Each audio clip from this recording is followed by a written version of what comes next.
Asian cup বাছাই পর্বে বাংলাদেশের প্রতিপক্ষ শক্তিশালী সিঙ্গাপুর।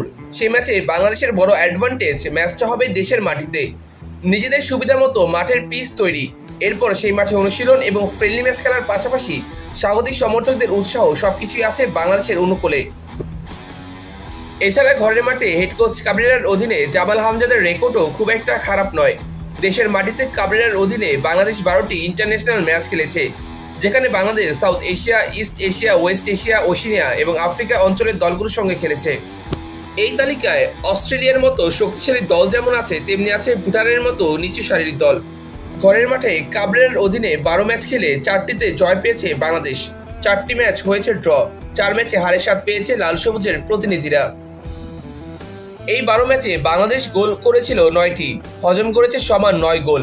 একমাত্র অস্ট্রেলিয়ার বিরুদ্ধে একের অধিক গোল হজম করেছিল মিতুল চিকোরা।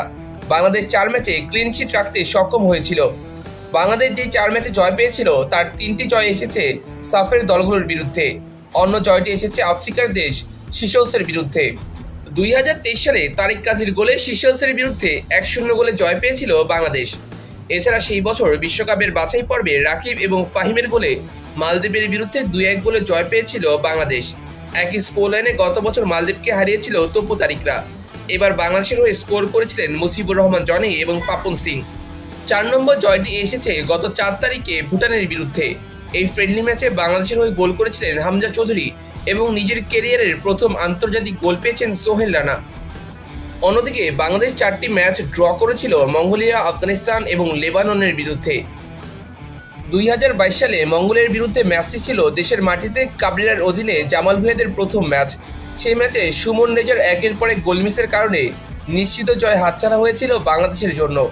তবে 2023 সালে আফগানিস্তানের বিরুদ্ধে টানা 2 ম্যাচ ড্র করেছিল বাংলাদেশ, যার মধ্যে একটি ম্যাচ হয়েছিল গোলশূন্য ড্র, অপর ম্যাচটি 1 গোলে ড্র করেছিল কাবরেরার শিষ্যরা।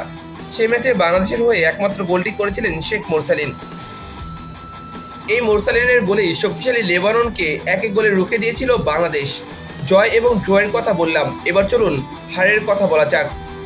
বাংলাদেশ যে 4টি ম্যাচ হেরেছে সেখানে মালদ্বীপ ও সিশেলস ছাড়া বাকি 2 দেশ শক্তির দিক থেকে এগিয়ে ছিল বাংলাদেশ থেকে। 2023 সালে সিশেলসের বিরুদ্ধে বাংলাদেশ 1-0 গোলে ম্যাচ হেরে যায়। সেই হারের বড় দায় ছিল সাদ উদ্দিনের। তার করা অহেতুক ফাউলের জন্য পেনাল্টি পেয়েছিল সিশেলস।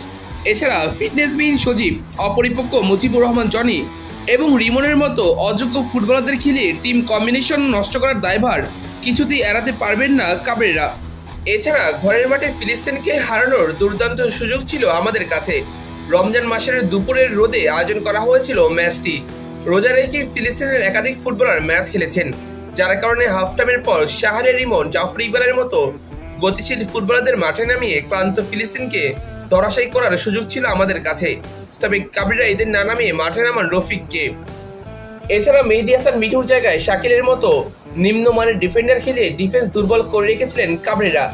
অন্যদিকে 84 মিনিটে গোলরক্ষক মিতুল মার্মা ইনজুরি নিয়ে মাঠ ছাড়ার পর অভিজ্ঞ এবং পরীক্ষিত পারফর্মার চিকোকে মাঠে না নামিয়ে লেবানন ম্যাচে ভুল করা শ্রাবণকে মাঠে নামান কাবরেরা, যার ফলে 94 মিনিটে গোল হজম করে ম্যাচ হেরে যায় বাংলাদেশ দল। কাবরেরার এমন কাণ্ডজ্ঞানহীন সিদ্ধান্তের কারণে লম্বা সময় ফুটবলের বাইরে থাকা মালদ্বীপের সাথেও ঘরের মাঠে 1-0 গোলে ম্যাচ হেরেছিল বাংলাদেশ দল।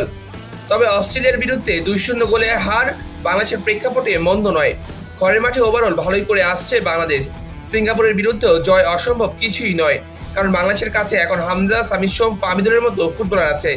কাবরেরা যদি সঠিক একাদশ নির্বাচন করে তাহলে সিঙ্গাপুর ম্যাচে জয় পাওয়া সম্ভব।